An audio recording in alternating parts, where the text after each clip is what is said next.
Omik, sabi ng mga Seventh Adventist na dati mong kinaaaniban na tayo daw ang mga Katoliko ay sumasamba sa rebulto.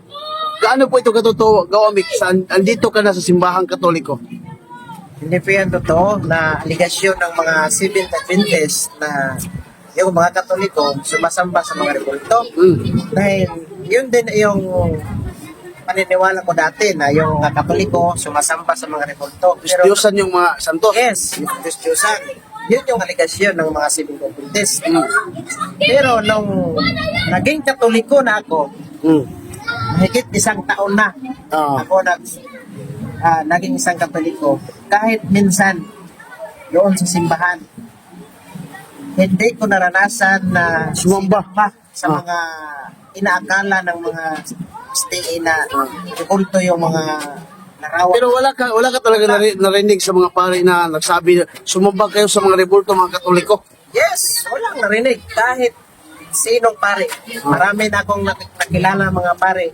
At saka doon sa misa, hindi mo maririnig na sasabihin ng mga pare na sambahin natin yung mga rebulto.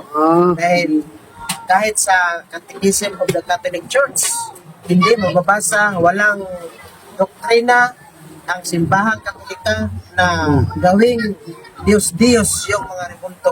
Yun ang mga inakala ng mga Protestante. Yun ang inakala. Pero nung naging Katoliko na ako, nandun ako sa loob ng simbahan, higit 1 taon ako nagpabalik-balik doon. Kahit minsan, hindi ko na-experience na lumuhod, sumamba sa harap ng rebulto. Bakit Omik na sabi nila Diyos-Diyosan daw ang paggawa ng rebulto ni Jesus Christ, pero bakit yung Seventh Adventist hospital doon sa Iligan may malaking rebulto ni Jesus Christ? Yun. Bakit? Yun ang pinagtataka ko. Bakit may mga rebulto sa mga SDA hospital katulad doon sa Iligan. Malaki talaga, Brother Amik. Nakita ko yun, malaking rebulto. Yun, open secret na yun eh. Kahit nga sa mga libro ng Seventh Adventist, may mga larawan, may mga rebulto ng mga justice. Yun ang tanong ko. Yun ang dapat kong tanong. Saan nila kinopya yung larawan yung Omik? Yun ang tanong ko. Saan nyo kinopya mga Seventh Adventist? Na yun talaga si Jesus. Yun talaga Jesus, nandyan sa larawan.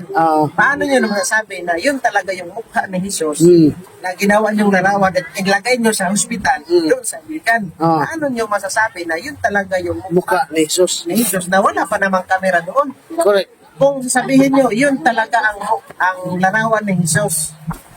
Sa tingin ko, sa Katoliko nyo kinopya yun. Si Katoliko talaga. Yes, kasi magkamukha eh. Yung larawan ni Jesus Christ, Mataas yung buhok. na nasa simbahang Katoliko, yun din yung mukha ng larawan.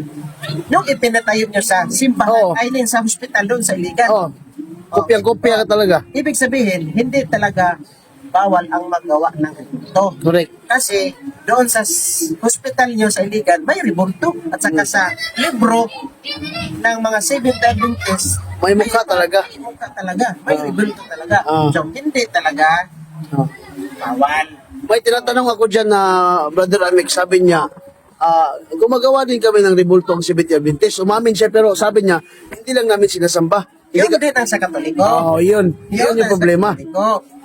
Pwede naman gumawa ng rebulto. Huwag lang sambahin. Huwag lang sambahin. Pero yun din ang turo ng simbahan. Pero bakit tinuturo nila na sinasamba daw natin na hindi naman itinuro ng simbahan? Bakit ganun sila aligasyon sa simbahan Katoliko? Aligasyon lang yun nila para na yung mga Katoliko na yung hindi pa hinog sa Pananampalataya. yung hindi pa hinog sa pananampalataya, pabingwit nila at saka mag-brainwash. Kasi ganun ba? nagpaparami naman sila ng membro. Yung Katoliko, hindi na magpaparami ng membro kasi marami na. So therefore si Bacalaris, alam pala niya na may rebulto talaga sa Seventh Adventist na Jesus Christ. Yes, alam niya yan. Pero bakit tinitira niya pa rin na ang paggawa ng rebulto ni Jesus ay Diyos-Diyosan? Kasi nangangailangan na sila ng membro.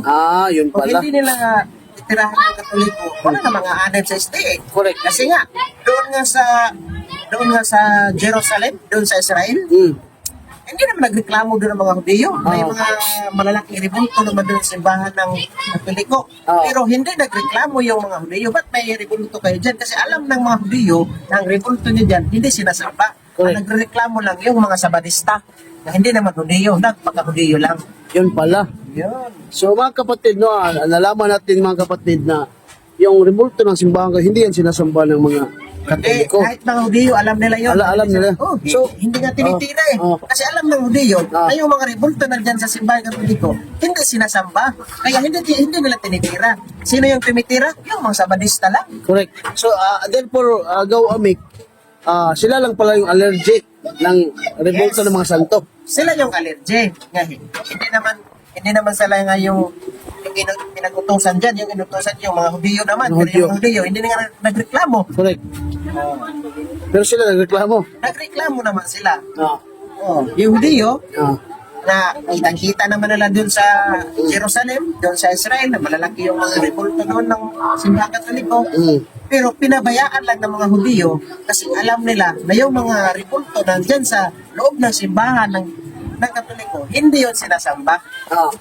Hindi yun sinasamba. Makinig Pero kayo yung mga... mga Sabadista, nagreklamo. Oh. So, yun yung problema sa kanila. Yun ang problema sa kanila. So, sabi pa nila, Gaw Amik, na ngayon kasi Katoliko na si Gaw Amik, sumasamba na ito sa rebulto. Yun ang akala nila. Papupunta ka na daw sa dagat-dagatan na apoy. Yun ang akala nila. At saka yun din ang akala ko dati nung ako'y sa Madista pa, na yung Katoliko nagsasamba ng rebulto. Pero ngayon, na nasa loob na ko ng simbahan, mali pala yung mga paratang ko dati. At saka, yun ang Sana sasabihin dapat ko sa inyo. pag-aralan muna nila ang pananampalatayang Katoliko Yun. bago na tirahin. No? Yung iba, alam na nila. Alam nila. Pero tinitira pa rin kasi nagpapadagdag na sila ng membro. Ganun pala yun. Alam na yung mga pastor, alam nila yun na yung larawan, mga rebulto na sa loob ng simbahan, hindi yun sila simba. Alam na ng mga pastor yun kasi mga nag-aaral yun eh. Yung mga nag-genos eh. Alam nila yun. Pero tinitira pa rin para ma-discourage yung mga Katoliko na hindi pa ganun alam yung doktrina ng Katoliko para mapingwit at saka pumunta sa kanilang simbahan. Pero nagtataka ko pa nila, magsabi nila na hindi yan magkakaligtas yung mga rebulto. Pero yung rebulto nila na Jesus Christ doon sa Iligan sa hospital, naglihans talaga doon sa isang batang rebulto din. Si Jesus Christ nila naglihans ng isang bata. For the sake of healing ko daw yun, Brother Amik. Yun ang problema nila. Saan galing yun? Saan galing yun? Yung sinabi nila na hindi makakaligtas yung rebulto naman yan. Totoo. Bato naman yan, kahoy. Oo. Hindi talaga makaligtas yan. Sino yung makaligtas? Si Lord Jesus Christ. Yes. Ang makaligtas. Oo. Yun ang nasa larawan. Oo. Hindi yung larawan mismo. Oo. Yung pinaglarawanan. Yes. Yun na yung mga kaligtas. So, mali pala talaga yung akusasyon ng mga Seventh Adventists. Yes. Basta sa Maling mali. Kung hindi kayo sumasamba sa rebulto, mas lalong na hindi kami sumasamba sa rebulto. Kami Katoliko. Yes. Oo. Kami yung unang nakakaalam. Kami yung unang, kami yung gumawa ng Biblia eh. Yes. Kami yung unang nakakaalam na hindi dapat sampahin yung mga rebulto. Correct. Kasi kami yung unang nakabasa ng Biblia. Kasi Oo. kami yung gumawa ng Biblia eh. So, kayo, humiram lang kayo. Nagtutukapi lang kayo. Nagtutukapi. Sabihin nyo na mali kami mga Katoliko na sumasamba. Paratang lang ng paratang yun yan eh. Yung kung sabihin nyo na hindi makapagligtas yung rebulto, bawal ang rebulto sambahin. Totoo yan. Kami ang unang nakakaalam yan, hindi Correct. kayo. Kasi Kasi kami yung unang nakabasa ng Biblia. Kasi kami ngayon naggumawa. Kami ngayon nag-file. sa rebulto sa simbahang Katoliko, rebulto ni Jesus Christ, basta Katoliko ang gumawa, allergy sila. Pero hindi sila allergy pag sila ang gumawa ng rebulto ni Jesus Christ. Mayroon nga silang rebulto na in-enjoy. Ganun, yun. May rebulto sila ng Benjamin. At saka sa mga paaralan ng Seventh Adventist, may rebulto ng presidente ng General Conference. Correct. May rebulto ni Ted Wilson. Doon sa amin, sa Bayugan City, yung paaralan doon ng Seventh Adventist, may rebulto ni Jesus Christ. May rebulto ni Ted Wilson. Yun yung problema. Yun na. Bakit? Kung allergic kayo sa rebulto, Huwag lang kayong gumawa. bakit may rebulto kayo ng presidente ng General Conference ng Ted Wilson? Pag kayo yung may rebulto, okay lang. Pag kami sa mga Katoliko, Bawal. tinitira nyo, bawal. Napaka-unfair naman yan. Unfair talaga. Sa mga kapatid huwag niyong kakalimutan na sa 35-1 at saka 5 sa Exodo, may si Bezalel ay binigyan ng talento ng Diyos, kumulit ng mga larawang inanyuan. Pero anong kinukulit niya? Yung mga santo. Yan yung mga kapatid, yung totoo na kahit mga Seventh-day Adventists may larawan.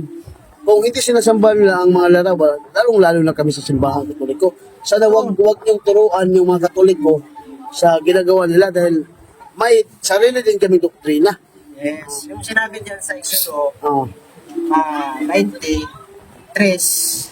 pa 5, bakon talaga gumawa na Diyos na Diyos. Kahit yan sa simbahang Katoliko, yung rebulto ni Jesus Christ, hindi yan tinuturing na Diyos ng Katoliko. Kahit yung nakapako sa cross, hindi yan tinuturing na yan yung Diyos ng simbahang Katoliko. Kundi, larawan yan ng Diyos na pinako sa cross upang iligtas ang sanlibutan. Visual aids lang yan eh. Visual aid Yan yung totoo. Visual aid yan kung alam nila na visual aid representation lang ang mga rebulto at santo ng simbahang Katoliko. Pero sila, initiran lang na ginagawa ting Diyos. Sinasabi pa nga Brother Amic na si Maria, sinasamba natin bilang Diyos. Oo, mali yan. Di ba, nung una, yan din yung doktrina mo. Yes. Oh. Yung mga bata sabay. So yan na mga kapatid salamat po sa lahat ng nakikinig ng dating palatiko. Ngayon ay naging strong Catholic na. Brother Amic, subscribe nyo mga kapatid, sagot at sukdanan sa kamaturan. Butangi. Butangi. Sugdanan sa kamataran. Butangi.